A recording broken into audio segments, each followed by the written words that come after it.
Assalamualaikum warahmatullahi wabarakatuh, sahabat Indonesia.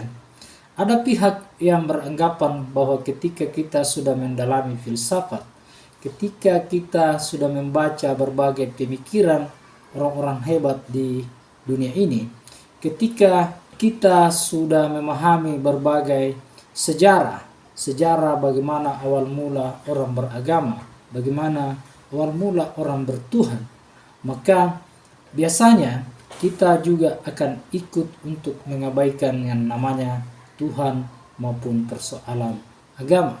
Memang tidak semuanya seperti itu, tetapi salah satu hal yang membuat orang menjadi tidak percaya dengan Tuhan adalah dengan majunya ilmu pengetahuan itu. Tetapi apakah saya ikut untuk tidak percaya Tuhan dan agama? Saya kira tidak demikian. Saya punya banyak alasan untuk tetap bertuhan dan beragama. Seperti apa alasan itu? Ikuti video ini. Mari kita mulai.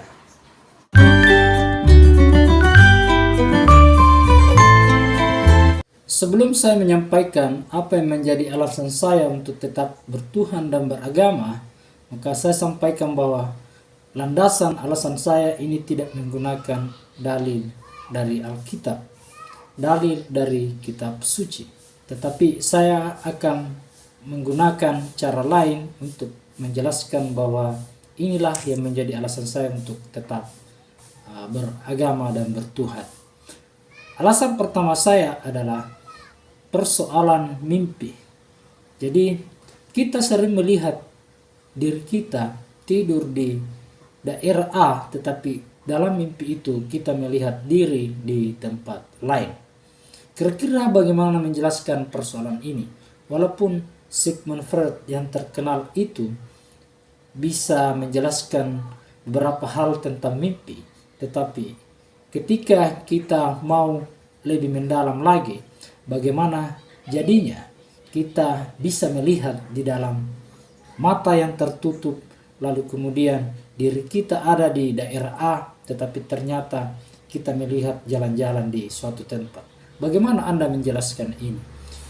Ini seolah menyampaikan kepada kita bahwa sebenarnya ada sesuatu yang bisa keluar dari kita, karena terbukti kita ada di tempat A dan di dalam tidur itu, di dalam mimpi itu kita ada di tempat B.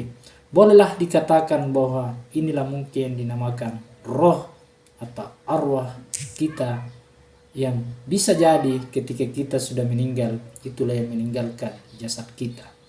Kemudian yang kedua adalah tentang panca indera. Ini juga dijelaskan oleh orang-orang agnostik. Kenapa orang agnostik itu masih percaya Tuhan tapi tidak percaya dengan agama?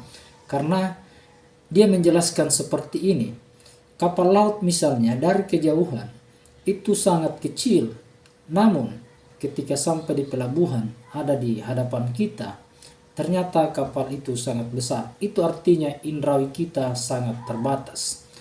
Lalu kemudian pada persoalan lain, misalnya manusia yang tidak bisa melihat apa-apa dalam kegelapan, tetapi beberapa makhluk yang lain itu bisa melihat dengan jelas dan bisa berjalan mencari makan justru di dalam kegelapan itu, entah karena menggunakan penglihatan yang tajam atau perasa yang begitu tajam. Nah, intinya bahwa ada sesuatu yang terbatas dalam diri kita ini, sehingga tidak boleh ngoceh saja bahwa Tuhan itu tidak ada, agama itu seperti ini dan itu. Oke lah, dengan alasan masing-masing, tetapi perlu juga dicermati, dipelajari juga baik-baik alasan ini. Alasan yang saya sampaikan ini. Kemudian alasan ketiga saya untuk tetap beragama adalah ternyata ketika saya melaksanakan perintah agama itu dengan baik, saya beribadah dengan baik, justru ada suatu ketenangan yang sangat lumayan menenangkan, lebih tenang dari segalanya. Kalau misalnya kita makan sesuatu, tidak setenang apa yang kita rasakan ketika kita betul-betul menjalankan perintah itu. Menjalankan perintah itu dengan tidak mencaci maki, misalnya perintah agama orang lain, tidak banyak pusing dengan agama orang lain, benar-benar bertawajud kepada Allah. Insya Allah ada ketenangan-ketenangan yang hadir dalam diri Anda, dan itu sepertinya tidak bisa dibayar dengan uang berapapun jumlahnya. Itu juga yang menjadi alasan saya untuk tetap beragama, karena menenangkan diri saya. Kemudian ketika kita taat dengan agama kita sendiri, kita akan jauh dari pelanggaran-pelanggaran secara umum. Tidak akan melanggar pidana, tidak akan melanggar norma, apalagi melanggar nilai-nilai dalam masyarakat. Kita akan menjadi orang yang tenang, orang yang tidak banyak masalah kalau betul-betul menjalankan perintah agama itu. Selanjutnya adalah saya tetap beragama karena dua penelitian ini. Penelitian yang pertama adalah tentang penelitian 100 orang yang telah meninggal dunia namun kembali hidup, yang dilakukan oleh Dr. Raymond Moody di Amerika Serikat. Dia telah meneliti 100 orang yang telah meninggal dunia namun hidup kembali, dan dia telah melakukan wawancara terhadap 100 orang itu, dan kesimpulannya adalah 86% persis sama mengatakan bahwa saya keluar dari tubuh saya melihat orang-orang yang menangisi saya melihat ibu saya bagi yang masih punya ibu, saya melihat saudara saya, namun walaupun saya berteriak mereka tidak mendengarnya. Lalu kemudian berjalan waktu, saya memasuki sebuah lorong yang sangat gelap, lebih gelap dari yang pernah saya lihat. Namun dalam kegelapan itu ada suara yang mengatakan bahwa seharusnya kamu tidak ke sini. Maka dia kembali hidup. Kemudian ada penelitian yang dilakukan oleh A.I. Winsip, salah satu guru di Amerika Serikat, mengenai orang yang ateis dan orang yang taat beragama. Ateisnya adalah Max Jukes dan yang taat beragama itu adalah Jonathan Edwards. Dia meneliti ratusan keturunan dari kedua orang itu. Keturunan Max Jukes yang ateis rata-rata bermasalah dalam kehidupannya. Ada beberapa yang masuk penjara, ada yang meninggal di waktu muda, dan perilaku buruk lainnya. Kemudian pada keturunan Jonathan Edwards itu 70 orang dari ratusan orang, sekitar 200 sampai 300 orang. 70 orang menjadi pengkhotbah. Kemudian satu orang yang paling menonjol adalah menjadi wakil presiden Amerika Serikat. Penelitian ini menunjukkan bahwa yang pertama, Dr. Raymond Moody, yang berjudul Life After Death, bahwa ada kehidupan setelah mati, bahwa roh itu akan keluar.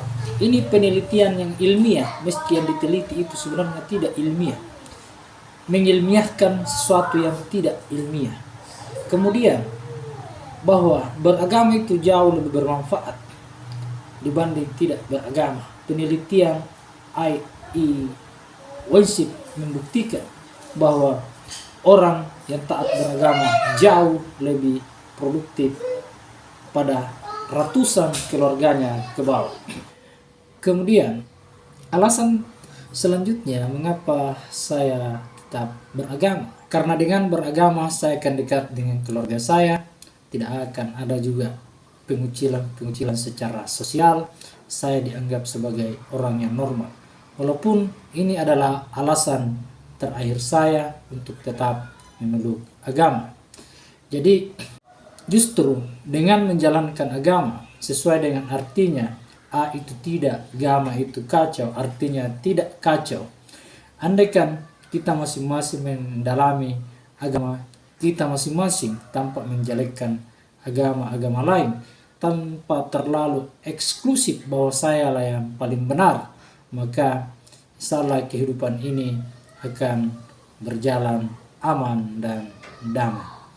Saya kira demikian. Terima kasih yang telah menonton. Mohon dibantu like, komen, dan subscribe. Semoga channel yang kecil ini bisa berkembang dan bisa berkontribusi untuk membangun peradaban yang lebih baik.